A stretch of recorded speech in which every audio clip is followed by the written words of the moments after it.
गुरुदेव को बुलाना है तो आपको बोलना पड़ेगा। ताली बजा के साथ में बोले, गुरुवर तेरे पाँव जो हमारे घर आए। बोलिए, तेरा मेरा मेरा तेरा वेद बढ़ जाए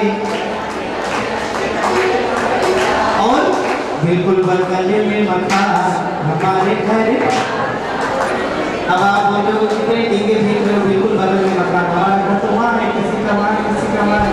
लेकिन मैं उस मकान की बात नहीं कर रहा हूँ, इस दिल के इस मकान की बात कर रहा हूँ जो आप उस ईंट गारे के पत्थर के मकान को छोड़कर आज यहाँ बैठे हैं। इस दिल के इस दरवाजे की बात कर रहा हूँ। कहें क्या, बिल्कुल बगल में मकान हमारे घर आया,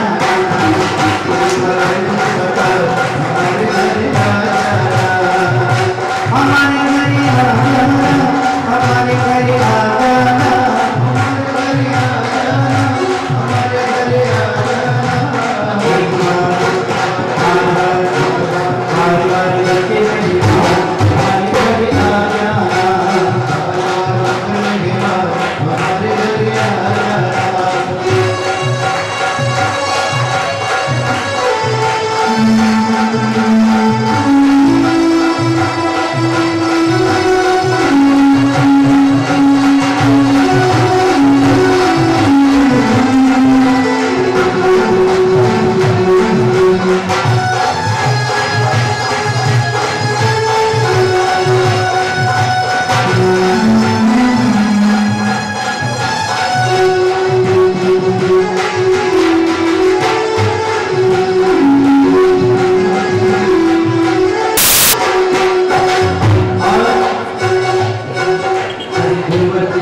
देखिए वीडियो शूटिंग हो रही है और ये वीडियो शूटिंग जब आप बाद में देखेंगे तो ऐसा लगेगा कि देखो मुझे ऐसे मुंह लटका के आप भक्ति कर रहे हैं, कैसा लगेगा, अच्छा लगेगा आपको। अगर कोई भी वीडियो देखेगा आपके मुंह ऐसे लटके रहेंगे और ऐसे उदास बैठे रहेंगे तो काम चलने वाला है। एक बार पूरे हाथ ऊपर, जरा कैमरा इधर घुमाना सामने ही है, हाँ इधर पूरे हाथ ऊपर, हाँ दोनों हाथ ऊपर और एक साथ भक्ति करेंगे सारी रात हमारे घर आया, भक्ति करेंगे सारी रात हमारे घर आया, हमारे घर आया, भक्ति घर आया, हमारे घर आया, भक्ति घर आया। एक बार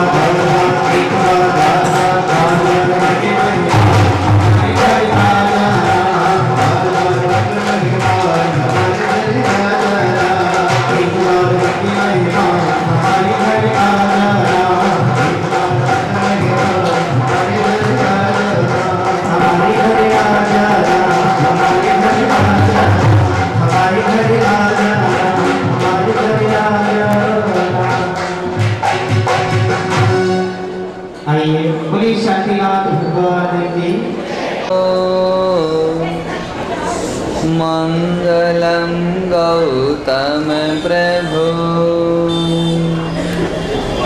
मङ्गलं स्थूलिभद्राढ्या जैनधर्मोऽस्तु मङ्गलम् श्रमणधर्मोऽस्तु मङ्गलम् जिनशासनोऽस्तु मङ्गलम्।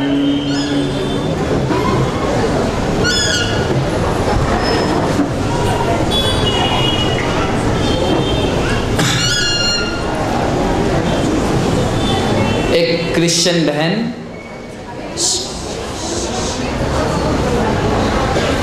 अपने 5 साल के छोटे से बच्चे को लेकर के चर्च में गई। चर्च के अंदर वहाँ के जो धर्म गुरु थे, क्रिश्चियन समाज के फादर वहाँ उपस्थित थे। प्रेयर हो चुकी और प्रेयर होने के बाद, प्रार्थना होने के बाद वो बहन अपने इस 5 साल के नन्हे से छोटे से मासूम से बच्चे को लेकर के फादर के आशीर्वाद लेने के लिए जब पहुंची है, कन्वर्सेशन, वार्तालाप शुरू हुआ। दोनों के बीच में बातचीत शुरू हुए और ये बहन फादर को कह रही है कि फादर, मेरा बच्चा आज 5 साल का हुआ, आज इसका बर्थडे है। अब मुझे ये बोलो कि इस 5 साल के हुए आज मेरे बच्चे को अब मैं संस्कार देना कब से चालू करूं? क्या बोली? 5 साल का बच्चा हो चुका, अब कब से मैं इसको संस्कार देने के लिए शुरुआत करूं? और उस समय हंसते हुए मुस्कुराते हुए फादर ने जवाब दिया, बहन आप आए तो सही, लेकिन आप 5 साल लेट आए। 40 दिवसीय सार्वजनिक आध्यात्मिक प्रवचन माला का आज चौथा दिन का आज का विषय, कैसे करे बच्चों को संस्कारी। आज बच्चों की बात कर, मैंने कहा था, पहले दिन कहा था कि आपके घर के अंदर हर एक चीज को, हर एक कोने को मैं स्पर्श करूंगा। एक भी चीज ऐसी नहीं रहेगी कि जो 40 दिन के अंदर आएगी। और आज बच्चों की बात करनी है, बच्चों के संस्कार की जब बात निकली है, ये फादर ने जवाब दिया उस लेडी को, उस बहन को, क्या बहन जी संस्कार देने हैं, आप 5 साल लेट हो चुके। बच्चे को संस्कार देने की उम्र तो जन्म के पहले दिन से। उन्होंने तो सिर्फ इतनी बात बताई, मेरे भगवान महावीर, श्रमण प्रभु महावीर, वितराग तीर्थंकर परमात्मा महावीर ने तो कहा, भारत की संस्कृति के अंदर बात बताने में आई, बात कहने में आई कि 16 प्रकार के संस्कार गृहस्थी के होते हैं और 16 संस्कारों में से सबसे पहला संस्कार आता है, पता है कौन सा संस्कार है? गर्भाधान संस्कार। बच्चे को संस्कार देने की शुरुआत जैन शासन कहता है, जैन धर्म कहता है, अरे भारत की संस्कृति कहती है जन्म के पहले दिन से नहीं, जब से बच्चा माँ के गर्भ में आता है, माँ के पेट में आता है, तब से संस्कार देना चालू करें। याद आती है महाराष्ट्र के छत्रपति शिवाजी महाराज की घटना, कहानी, उनकी स्टोरी। शूरवीरता के अंदर, पराक्रमता के अंदर जिसका कोई जवाब न था, 17 साल की उम्र के अंदर, at the age of 17, teen age आपको कहने में आवे, जो उम्र कॉलेज के अंदर पढ़ने वाले बच्चों की रहे, उस 17 साल की उम्र के अंदर उन्होंने मुगलों को हराना चालू कर दिया। महाराष्ट्र का पहला किला 17 साल की उम्र में जीता। शिवाजी बने कैसे? शिवाजी के गुणगान नहीं करूंगा, आज बात उसको, शिवाजी को जन्म देने वाली उस मां की करनी है। जब से शिवाजी ये पेट में आया है, गर्भ में आया माता जीजाबाई के, और जीजाबाई ने उसी समय से अलर्ट हो गए, सावधान हो गए, मुगलों के सामने इस महाराष्ट्र को आजाद कराना है, और मेरे गर्भ में जो भी आया है, सोनोग्राफी का तो जमाना नहीं था। हाँ, आजकल आप लोग होशियार हो गए और आपको लगता है कि हम अकेला ही होशियार है, हमको ही सब पता चलता, ऐसा है ना? होशियार मानते हो नहीं मानते हो अपने आप को? डाया छो के नहीं, हाँ के ना बोलो। દોડાયા છો।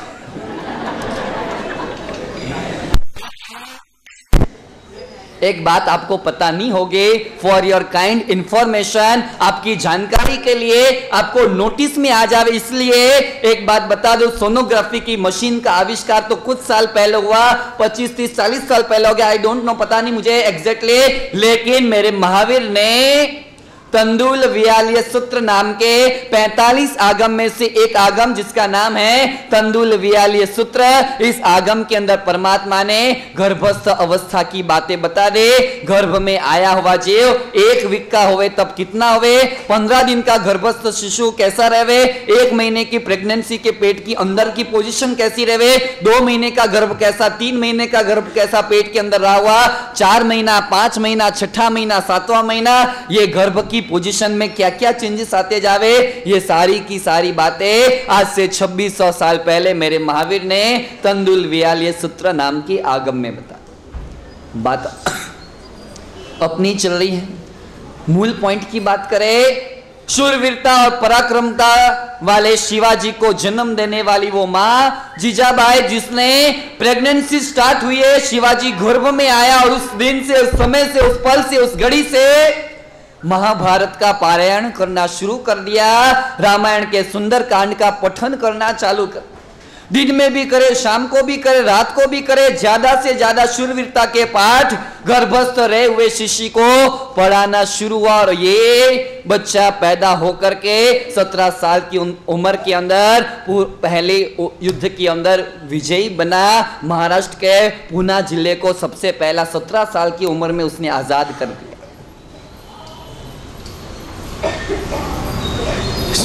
शिवाजी की गुप्त लड़ाइयां बढ़ रही थी, चल रही थी और औरंगजेब के बीपी हाई होते जा रहा था। आपका भी होवे नहीं होवे कभी?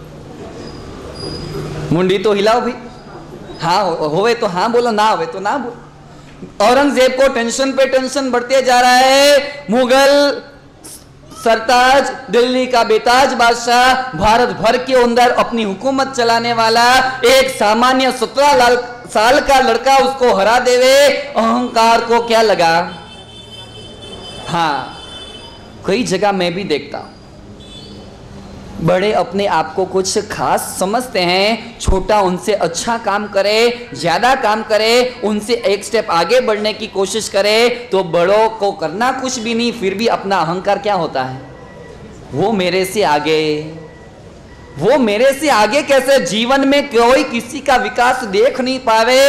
यहाँ कहता हूं एक बात बराबर सुन लेना, समझ लेना, इस दुनिया को किसी की टांग खिंचाई करनी बहुत अच्छे से आती है, इस दुनिया के लोगों को किसी की पीठ थपथपाना नहीं आता। टांग खिंचाई करनी रहेगी ना, अभी 1 नहीं 10 मिल जाएंगे, लेकिन किसी को सांत्वना के, मोटिवेशन के, प्रोत्साहन के 2 शब्द बोलने रहेंगे तो उसमें कंजूस बन जाएंगे। यहाँ औरंगजेब बादशाह दिल्ली के जहर कर दिया, अपने मुगल सेनापति को बुलाया, कुछ भी करो, शिवाजी कहाँ है, कहाँ छुपा है, कौन सी पोजीशन में रह रहा है, कैसे जी रहा है, वो सब सर्च करके, वो ढूंढ करके मुझे शिवाजी को हाजिर करो। शिवाजी को ढूंढने का काम किसी भी हालत में, इन एनी कंडीशन आपका है, ढूंढना चालू करो। और ढूंढते ढूंढते ढूंढते ढूंढते जब मुगल सेना को सफलता नहीं मिली, मुगल बादशाह लाल पीला हो चुका, दिमाग का बॉयलर गर्म हुआ, मुगल सेनापति को बुलाया और मुगल सेनापति को बुला करके कह रहा है कि इतने दिन हो गए, इतने समय हो गए, अब तक तुम सिर्फ एक शिवाजी को नहीं ढूंढ पाए। और किसी ने अब जोक्स लिख दिया कि मुगल सेनापति ने जोक्स के अंदर औरंगजेब को कह दिया, मुगल बादशाह को कह दिया, अरे सर हम मुगल हैं, गूगल थोड़ी ना है, मुगल हैं, गूगल थोड़ी है, ढूंढने का काम तो गूगल का, अपन गूगल थोड़ी है, मुगल है। और यहां बात इतनी करनी है, गर्भस्थ संस्कार जीजाबाई ने देने प्रारंभ किए। कहता हूं आपको कल्पसूत्र के अंदर बात आती है, जैनों का परम पवित्र ग्रंथ, जिस प्रकार हिंदू शास्त्र के अंदर सबसे महान गीता है, मुसलमानों का महान धर्म ग्रंथ कुरान है, क्रिश्चियनों का बाइबल है, सिखों का गुरु ग्रंथ साहिबा है, जैनों का परम पावन और पवित्र ग्रंथ कल्पसूत्र है। और कल्पसूत्र के अंदर बात बताने में आए, कल्पसूत्र के अंदर दिशा निर्देश देने में आए, गर्भस्थ महिला जो बोलेगी, जो सोचेगी, जो देखेगी, जो करेगी, जो खाएगी, उस तमाम चीजों की इफेक्ट, असर किसके ऊपर होगी? उसके गर्भ में रहे हुए उसके शिशु के ऊपर, उसके बच्चे के ऊपर हो गए। और इसीलिए तो कहने में आया, कम से कम प्रेगनेंसी के समय के दौरान ओम रीम अरहम नमः का ज्यादा से ज्यादा जाप करो। कोई व्यक्तियों के शब्द जब कान में पड़ते हैं, वो मम्मी या वो पप्पा शिकायत करते हैं कि महाराज साहब मेरा बेटा थोड़ा सा वीक है। क्या है? क्या है? शास्त्रों ने कहा आपका बच्चा वीक कैसे हुआ, क्यों हुआ? शास्त्रों ने दो बताए, वीक होने के कारण भी बताए और बच्चे को जन्म से, गर्भ से स्ट्रॉन्ग एक्स्ट्रा ऑर्डिनरी पर्सनालिटी कैसे कर सको उसके रहस्य भी बता दिए इसी कल्पसूत्र के अंदर। शास्त्रों ने कहा जिस माता पिता ने गर्भस्थ अवस्था के दौरान वे विषयों का और कषायों का निरंतर सेवन किया है, तो उसका आने वाली संतान विषय का वी ले लो, कषाय का क ले लो, क्या हो जाएगी? मर्यादा रहित जीवन जिसने इस समय भी जिया है, विषय और कषायों का निरंतर सेवन किया, उसकी आने वाली संतान भी ऐसे वीक हो जाएंगे। और जिसने गर्भस्थ अवस्था के अंदर ओम रीम अरहम नमः, नोट डाउन कर लेना, ओम रीम अरहम नमः का जो व्यक्ति, जो महिला अधिक से अधिक जाप करे, हाँ मिनिमम 9 महीने के दौरान शास्त्रों ने कहा 9 लाख का जो जाप कर लेवे, उसकी आने वाली जो भी संतान होगी, चाहे लड़का रहे लड़की रहे व्हाटएवर जो भी रहे, वो एक्स्ट्रा ऑर्डिनरी टैलेंटेड बने, पावरफुल बने, हर रूप के अंदर, हर स्किल के अंदर वो आगे। यहां बात संस्कारों की चल रही है। आपको कह देता हूं छोटी सी बात, जिंदगी के अंदर वो माँ बाप होते हैं नॉर्मल कंडीशन वाले, जो मात्र बच्चे को जन्म दे देते हैं, उसकी केयर करना उनको नहीं आता। केयर करने की बात इसका मतलब कि 2 टाइम खाना खिला दिया, उसको स्कूल में भेज दिया, उसको ट्यूशन लगा दिया, उसकी बात नहीं कर रहा हूं। चाइल्ड स्पेशलिस्टों के साथ में जब बैठा था, चाइल्ड स्पेशलिस्टों के साथ में बातचीत चल रही थी और उन्होंने बताया कि बच्चे को कैसे पैदा कर देना अलग बात है, बच्चे को बड़ा करना अलग बात है, और बच्चे को संस्कारी बनाना अलग बात है। सबसे पहला स्तर है बच्चे को मात्र जिसने जन्म दे दिया, भगवान के भरोसे छोड़ दिया, बस अपनी गृहस्थी में अपन उलझ गए, घर के काम में बहने पड़ गए, दुकान ऑफिस के काम में आप पड़ गए, धीरे धीरे उम्र बढ़ती गई, बच्चा बड़ा होते गया। नॉर्मल लाइफ, सामान्य स्तर, कोई वैल्यू नहीं है, कोई महत्व नहीं है, कोई मूल्य नहीं है। दूसरा स्तर, उससे ऊपर की कैटेगरी, वो है बच्चे को उन्होंने, अपने माँ बाप ने अपना वारसा दिया, अपनी धन दौलत का वारसा दिया, अपनी प्रॉपर्टी का वारसा दिया, बच्चे को उन्होंने अपनी जमीन जायदाद का, अपनी दुकान मकान का वारसा दे दिया। ये दूसरा स्तर है, सेकंड कैटेगरी। और तीसरे नंबर के अंदर, तीसरे वो धन्य वो माँ बाप हैं जिसने बच्चे को गिफ्ट के अंदर कार न दे, बर्थडे की गिफ्ट के अंदर जिसने कार न दे लेकिन संस्कार दे दिए। क्या दे दिया?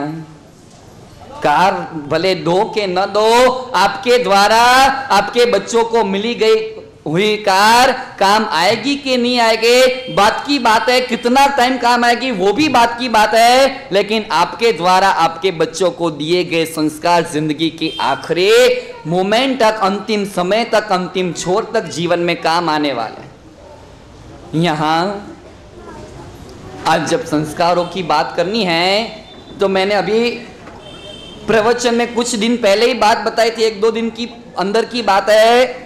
घर के अंदर मम्मी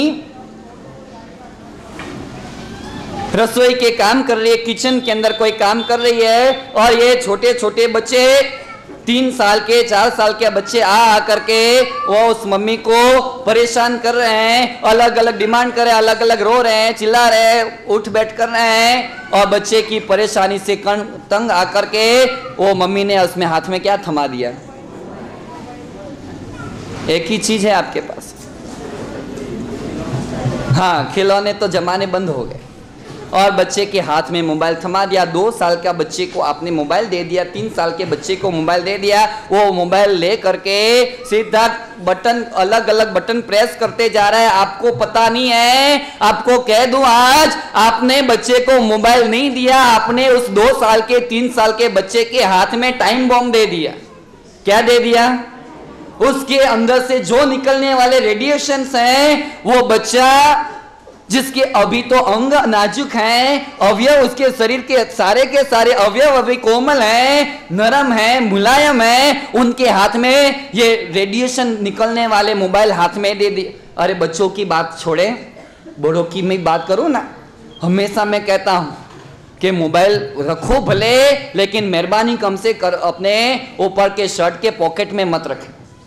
हार्ट अटैक के जो प्रमाण बढ़े हैं ना, हार्ट अटैक के जो प्रमाण बढ़े, उसमें बहुत सारे कारण में से एक कारण यह भी है, फोन की घंटी बजती है, उस समय मोबाइल के वाइब्रेशन ज्यादा एक्टिव होते हैं। आपके जेब में यहां पड़ा हुआ मोबाइल और सीधा हार्ट के पास में निरंतर आपका मोबाइल पड़ा है, वाइब्रेशन फुल स्पीड के अंदर निकल रहे हैं, सीधा दिल के ऊपर, ये हार्ट के ऊपर असर पड़ती है। बाईपास कराने का प्रसंग आवे, ब्लॉकेज आ जावे, 1 नली 2 नली 3 नली और अलग अलग प्रकार की ट्रीटमेंट चले। कहता हूं बच्चों के पापा को भी कहता हूं और दादा को भी कहता हूं, मोबाइल रखो भले, लेकिन कम से कम हाथ में मत रखो। और बच्चों को तो ये नन्ही सी जान है, इनको बचपन से 2 साल 3 साल और 4 साल के लिए बच्चे को चुप कराने के लिए, टाइम पास कराने के लिए